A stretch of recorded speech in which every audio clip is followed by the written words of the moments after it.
Verifying your Gmail account is an important step to ensure the security and accessibility of your email. Follow these steps to complete the verification process. Step 1. Open Gmail. Go to the Gmail website or open the Gmail app on your device. If you are not already signed in, enter your email address and click on Next. Step 2. Enter password. Input your password in the provided field and click on Next again.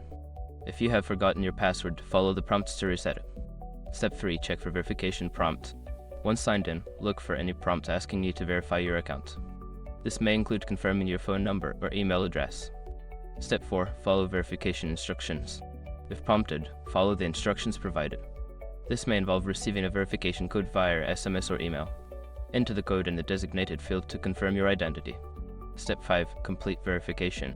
After entering the verification code, you will receive a confirmation message. Your account is now verified, and you can proceed to use Gmail with enhanced security. By following these steps, you can ensure that your Gmail account is verified and secure. Regularly check your account settings to maintain your security and privacy.